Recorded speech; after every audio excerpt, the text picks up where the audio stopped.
እንደዚህ አይነት ውሸት ተጥፋት አውዝ ቢላሂ ሸይጣን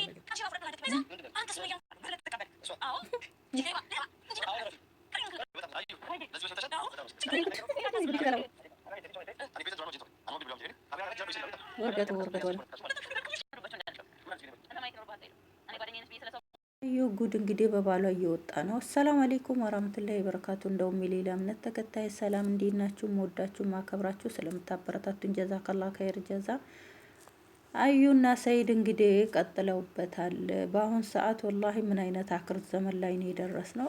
በቃ የኔ የምትሉት ሰው ባል ብትሉት ወንድም ብትሉት ምን አይነት ሰው ነው ጓደኛ የምትሉት ሰው በአሁን ሰዓት በተለይ በሶሻል ሚዲያ የምታገኙት ሁሉ ፌክ፣ ባል ብትሉት ፌክ ነው። የወለዳችሁ ልጅም ፌክ። እኔ እንጃ ወላሂ ሁሉ ነገር ወደ ሶሻል ሚዲያ በብር በዶላር ተቀይሯል ማለት ነው። እና ኧረ ተው፣ ገበና የሚባል ነገር አለ። አንተ ለሷ ኢጃብ ነክ፣ እሷ ለአንተ ኢጃብ ናት። እሷ ስተት ብስ እሷ ከነማንነቷ ነው ወደክና ፈቅደክ እየኖርክ ያለኸው ሰይድ።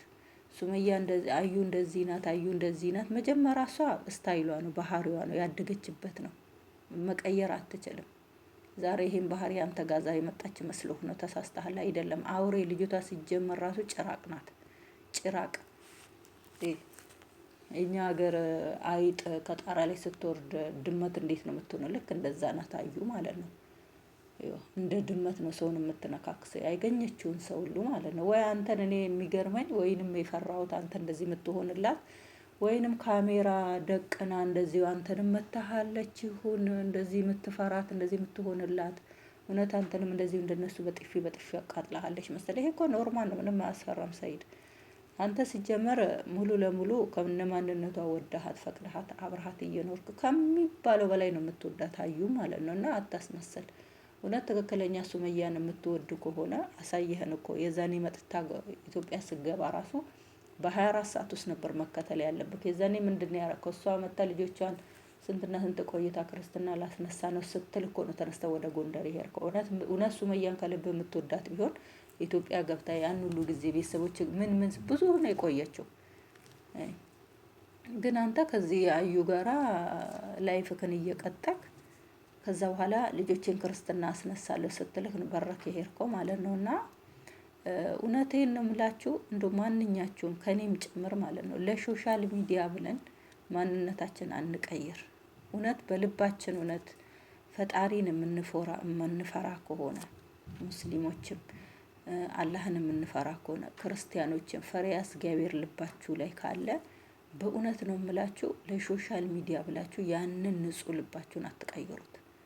እኔ በቃ ማንነቴ እዛ ጋር ሌላ ነው እዚህ ጋር ሌላ ነው አታድርጉ። እውነት አላህ እንደሚያያችሁ ሁናችሁ ኑሩ። ለምን እቺ እድሜያችን እቺ ዓለም አጭር ናት። ምን ያህል ጊዜ እንደምንኖርበት አናውቅም።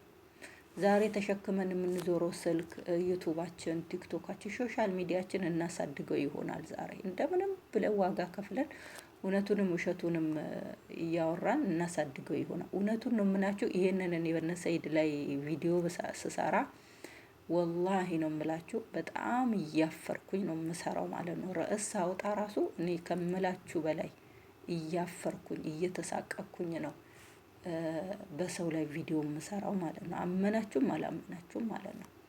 ለምን እኔ አረብ ሀገር ነው ያለሁት። የራሴን አይዲያ የራሴን ነገር ይዤ ብመጣ ደስ ይለኛል። ግን ታውቃላችሁ እውነቱን ለመናገር እኔ ራሱ አይዲያ ቢኖር የሆነ እንደ እጅ ስራ ነገር የሆነ በቃ ራሳችሁ በቪዲዮ ወጣችሁ የማትሰሩትና ለሰዎች ከካሜራ ጀርባ ሁናችሁ ይጠቅማቸዋል፣ የሰዎችን አይምሮ ይቀይራል፣ ለሰው ይጠቅማል የምትሉትን ነገር ወላሂ አላህ ቢሰጠኝና እንደዛ አይነት ስራ ብሰራ በጣም ከምላችሁ በላይ ምኞቴ ያ ስራ ነው። ወይንም እንደዚህ በቪዲዮ ወጥቼ አጅነብይ ከሆነ ወንድ ጋር ተጋፍቼ በቪዲዮ ወጥቼ መስራቱን አልሰራም ብዬ እርግጠኛ አልሆንም። ግን ባልሰራ በጣም ነው ደስ የሚለኝ። እውነት እናንተም የምትችሉት እውነት ይሄ ሊከርድ እናንተ ጋር ከደረሰ እንደው ዱዓ አድርጉልኝ። እውነት እሷ በቪዲዮ ሳትወጣ ከካሜራ ጀርባ እንደምትፈልገው አይነት ሰርታ እንደው ከሰው ሀገር ወጥታ ሀገሯ ላይ የምትፈልገውን ደረጃ እንድትደርስ ብላችሁ ሁላችሁንም አረብ ሀገር ያለን ልጆች ሁሉንም እርስ በራሳችን ዱዓ እንደራረግ። ያው በቪዲዮ ሞታችሁ ፍላጎትንም ያላችሁም አላህ ያሳካላችሁ። ከካሜራ ደግሞ ጀርባ ሁናችሁም መስራት የምትፈልጉ ጥሩ ልብ ኑሯችሁ እኔ ለአላህ ብዬ እሰራለሁ ለአላህ ብዬ ነገሮችን እተዋለሁ ብላችሁ የምትሰሩ አላህ ሁሉን ነገር ያግራላችሁ፣ ገር በገር ያደርግላችሁ። እኔ ምኞቴን ነው የምነግራችሁና በቪዲዮ ወጥቼ መስራት አልፈልግም እላለሁ። ግን እኔ እርግጠኛ ሁኜ ደግሞ አልፈልግም ብዬ ልዋሻችሁ አልችልም። ለምን ነገ ደግሞ ወይ ልወጣ ስለምችል ማለት ነው። የሰው ልጅ አይታወቅምና ያው ያስበዋል የሰው ልጅ፣ አላህ ደግሞ ይፈጽመዋል። ኢንሻአላህ ለሁላችንም በአደብ የምንሰራ ያድርገን። ገንዘብን አይደለም ትኩረት የምናደርገው ማለት ነው። ከታዋቂነት አለታዋቂነት ነው የሚሻለው በእኔ በኩል ማለት ምንም አለ እዚህ ምድር ላይ ዓለም ላይ ታዋቂ ብትሆኑ አንድ ቁጥር ላይ ብትመዘገቡ አላህ ጋር ዜሮ ከሆናችሁ ምንም ነገር ትርጉም የለውም። አላህ የዱንያ ከሳሪ የአኺራ ከሳሪ ያድርገን። ሶሻል ሚዲያ ላይ ተወዳጅነት ሆናችሁ ደግሞ አላህ ከወደዳችሁ አዎ ጥሩ ነው። ስራችሁን አላህን የሚፈራ ያ ሰው ያየኛል። እኔ አሁን እውነቱን ለመናገር የሰይድን ቁጥር አለኝ፣ የሱመያን ቁጥር የለኝም። ግን እኔ የራሴን ስራ በሰው ቪዲዮ ላይ መስራት ስተው ወላሂ ደውዬ ይቅርታ ጠይቃቸዋለሁ።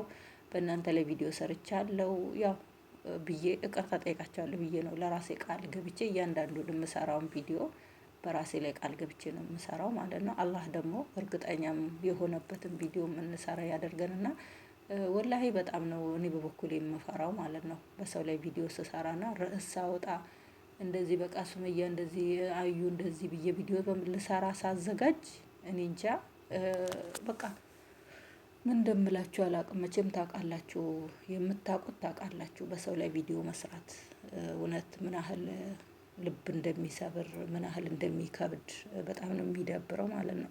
ቢያንስ እንኳን ርዕስ ሳታዘጋጁ የሆነ ነገር ቆርጣችሁ ሳታመጡ እንደ ምክር ነገር ብትሰሩ ትንሽ እሱ ሊሻል ይችላል። እንደዛ ደግሞ አድርጋችሁ ስትሰሩ ሰው ጋር ተደራሽነት አይኖረውም። ሰው ፕሌን ያደረገውና ሲያዳምጠው እቺ ደግሞ ዝም ብላ ነው ምናምን ይልና ትቷችሁ ይሄዳል ማለት ነው። ግን መጀመሪያ ላይ የነሱን ቪዲዮ ቀንጨብ አድርጋችሁ ስታመጡ ያንን ቪዲዮ የነሱን አጭር ቪዲዮውን ያዩና ከዛ በኋላ የተወሰነ የእናንተን ያያሉ ባይጨርሱም ማለት